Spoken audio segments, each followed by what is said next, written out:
नमस्कार, बहुत बहुत स्वागत करते हैं आपका गेम समझिए में।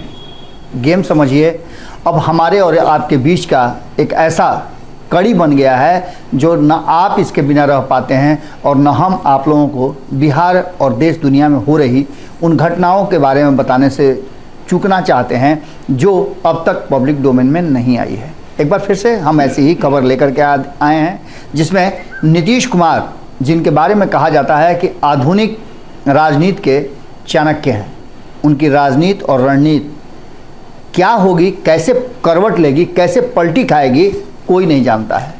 कहा तो यहाँ तक जाता है कि नीतीश कुमार का अगर दायां हाथ कुछ करता है तो बाएं को पता नहीं चलता है, और बायां अगर कुछ करता है तो दाएं को पता नहीं चलता है। इसका सीधा मतलब आप समझ रहे होंगे कि नीतीश कुमार बहुत ही कैलकुलेटेड ढंग से अपनी रणनीतियाँ और योजना बनाते हैं। बहुत सारी ऐसी दंत कथाएँ हैं, स्मरण हैं जो अक्सर चर्चाओं में आती रहती हैं। नीतीश कुमार के फैसलों को लेकर के, नीतीश कुमार के क्रियाकलाप को लेकर के और नीतीश कुमार के एक्ट और एक्शन को लेकर के भी चर्चाएं होती हैं। क्योंकि पब्लिक डोमेन में नीतीश कुमार हैं, चुन करके भेजे गए प्रतिनिधि हैं, बिहार के लोगों ने उन्हें मुख्यमंत्री के रूप में अपना सरताज बनाया है, तो ऐसी स्थिति में चर्चाएँ तो उनकी होगी। और चर्चा इस बात को लेकर के भी होगी कि अगर एक बिहारी प्रधानमंत्री की कुर्सी तक पहुंचता है तो इससे बड़ी बात नहीं हो सकती है। इसलिए अब इसकी चर्चा भी शुरू हो चुकी है और ख़ास करके जदयू के भीतर नीतीश कुमार को प्रधानमंत्री के सबसे सशक्त उम्मीदवार के रूप में इंडिया गठबंधन स्वीकार करे, ये मांग उठने लगी है। खैर, ये सारी बातें आपको पता है, लेकिन आपको जो नहीं पता है वो हम बताने जा रहे हैं कि नीतीश कुमार से मिलने के लिए झारखंड के एक बड़े नेता सरजू राय आए हुए थे। नीतीश कुमार से उन्होंने मुलाकात किया और मुलाकात करने के बाद एक नई स्ट्रेटजी बनी है, उसका खुलासा जल्दी ही होगा। ये एक खबर है और नीतीश कुमार इस खबर पर पूरी तरह से अड़े हुए हैं। नीतीश कुमार की स्ट्रेटजी जो बन रही है आने वाले 2024 के चुनाव के लिए और नीतीश कुमार की अगली रणनीति क्या होगी, उसको लेकर के सरजू राय का उसमें शामिल किया गया है। नीतीश कुमार के जंतर मंतर का ये पहला अध्याय है, इसके बाद अध्यायों की झड़ी लग गई है। नीतीश कुमार ने इतने मंत्र मारे हैं कि पूरा 24 घंटे के अंदर में ही पूरा का पूरा जो खेल है वो पलटी खा गया है। जहां एक तरफ इंडिया गठबंधन नीतीश कुमार को घेरने में लगा हुआ है, कैसे नीतीश कुमार को रोक के रखा जाए, तो वहीं एनडीए गठबंधन नीतीश कुमार के लिए कारपेट बिछा रहा है। एनडीए गठबंधन की बात तो हम कर ही रहे हैं, इस बीच में और भी कई ऐसी बातें उलझ करके सामने आ गई हैं। एक तरफ नीतीश कुमार का रिएक्शन, नीतीश कुमार के रिएक्शन में आपको याद होगा कि पिछले 24 घंटे से एक ही बात चल रही है कि आखिर नीतीश कुमार पंडित दीनदयाल उपाध्याय के जयंती पर माल्यार्पण करने गए तो इसके पीछे वो संदेश क्या देना चाहते थे। हालांकि ऐसा पहली बार नहीं हुआ था, इससे पहले भी गए हैं और नीतीश कुमार जाते रहे हैं। नीतीश कुमार ने यह भी कहा है कि वो हर महापुरुषों का सम्मान करते हैं। इन सारी बातों को लेकर के जो चर्चाएं चल रही थी, उन चर्चाओं में नीतीश कुमार के पंडित दीनदयाल उपाध्याय के माल्यार्पण को लेकर के एक नई कहानी सामने आई है कि वो नहीं जाना चाहते थे हरियाणा, इसलिए उन्होंने सीधे तौर पे ये रास्ता अपनाया और इस रास्ते पर वो पूरी तरह से चल पड़े। इसका संदेश दोनों तरफ से गया। एक इंडिया गठबंधन को भी संदेश चला गया कि नीतीश कुमार की नाराज़गी कम नहीं हुई है, तो दूसरी तरफ ये भी गया कि उनके लिए ऑप्शन जो है उधर खुला हुआ है।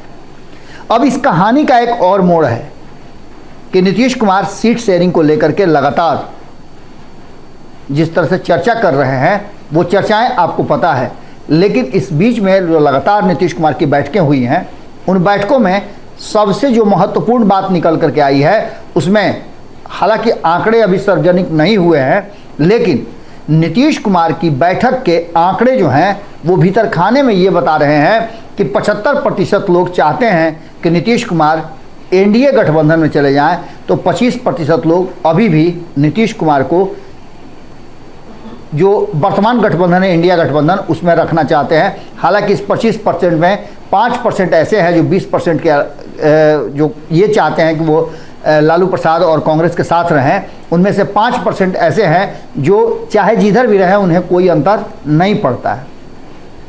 इन सारी बातों को लेकर के जो अंतिम फैसला सामने आया है, जो पब्लिक डोमेन में है, वो ये है कि भारतीय जनता पार्टी के विरुद्ध जनता दल यूनाइटेड, जो कहा जाता है कि पॉजिटिव क्रिटिसिज्म करेगी, बिहार को क्या मिला, क्या नहीं मिला, क्या केंद्र की सरकार ने बिहार को नहीं दिया, बिहार के पिछड़ेपन का कारण क्या है, बिहार जो फिसला हुआ था उसके पीछे का कारण क्या है, ये सारी बातें, नीतीश कुमार के किए गए कार्यों की प्रशंसा, लोगों तक उसको बताना, ये सारी बातें शामिल है। और पॉजिटिव कहा जा रहा है कि वार्ता की बात कही गई है और प्रवक्ताओं को जो बाइट देने की बात की गई है वो पॉजिटिव देने की बात की गई है। और ऐसी स्थिति में आप समझ सकते हैं कि ये पूरा का पूरा जो कहानी है वो किस दिशा में जा रही है। इसके साथ साथ आपको बताएं कि सुशील मोदी के बयान पर भी ज़बरदस्त हंगामा शुरू हो गया है।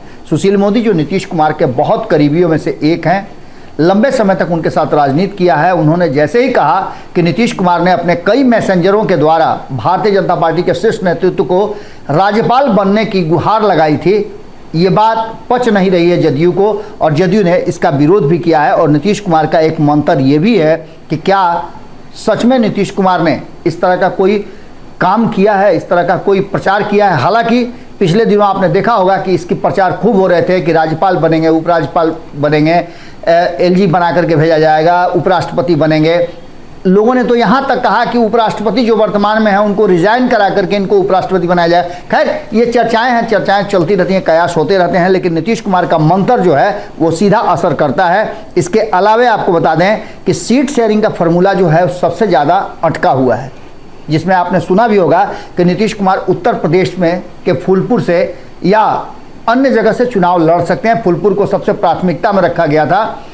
अब स्थिति ये हो गई है कि नीतीश कुमार लड़ेंगे चुनाव या नहीं लड़ेंगे वो तो बाद में चर्चा होगा, लेकिन सीट शेयरिंग के फॉर्मूले को लेकर के दोनों ही गठबंधन में कहीं ना कहीं चर्चा जबरदस्त चल रही है। एनडीए गठबंधन में भारतीय जनता पार्टी अकेली मालिक है 40 सीटों का, वो जिसको जो बांटेगी, जो चर्चाएं हुई होंगी, जो तय हुआ होगा, वो उसमें कोई समस्या नहीं है, क्योंकि आपने एनडीए गठबंधन में कभी नहीं सुना होगा सीट शेयरिंग के फॉर्मूला के बारे में। लेकिन दूसरी तरफ आपको बता दें कि इंडिया गठबंधन में सीट शेयरिंग का फॉर्मूला जो है वो सबसे ज़्यादा उलझा हुआ पेंच है, जिसको सुलझाने में कितने लोगों के हाथ जल जाएंगे ये बात भी पक्का है। इसीलिए इसको जितना अधिक टाला जा सकता है टाला जा रहा है।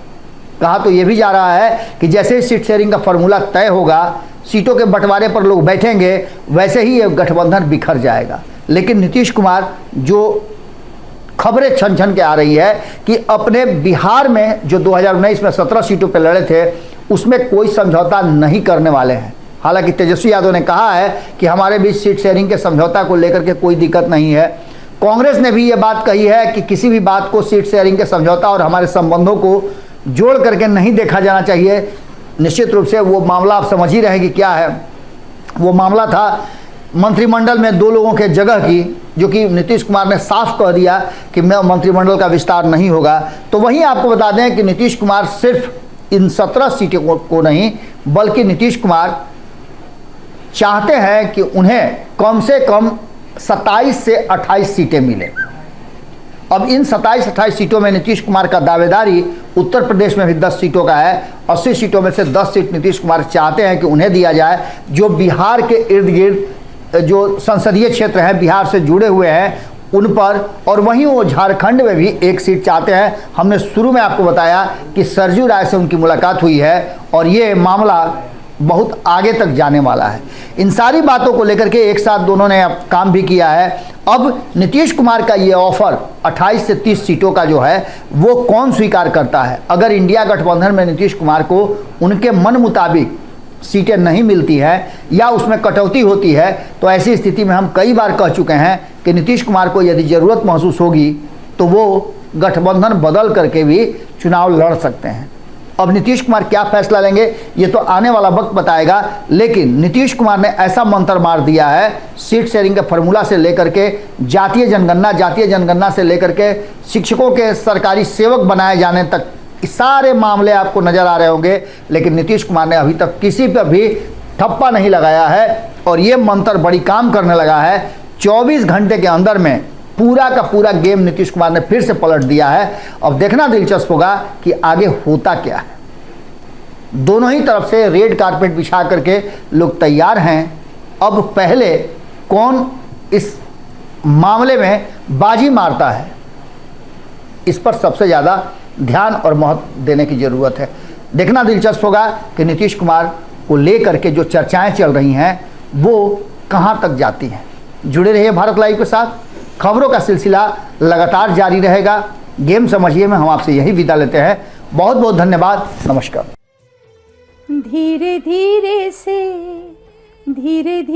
से मेरी जिंदगी में आना, धीरे धीरे से दिल को चुराना। नमस्कार, मैं अनुराधा पौडवाल 26 नवंबर को पैनोरमा स्टार सीजन 6 के कार्यक्रम में पूर्णिया बिहार आ रही हूँ।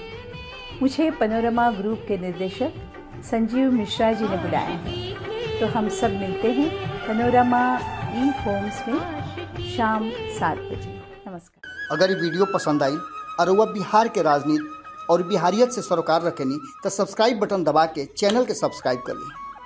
ओजे एगो घंटी बा, ओकरा बटन दबा देला से कुल सटीक और मारक खबर रुआ मुफ्त में मिल जाई। अगर रुआ पत्रकारिता के हमनी के नया प्रयोग में सहयोग कर चाहतानी तो ज्वाइन बटन दबा दी। पेटीएम नंबर नोट कर ली 9386816700। धन्यवाद।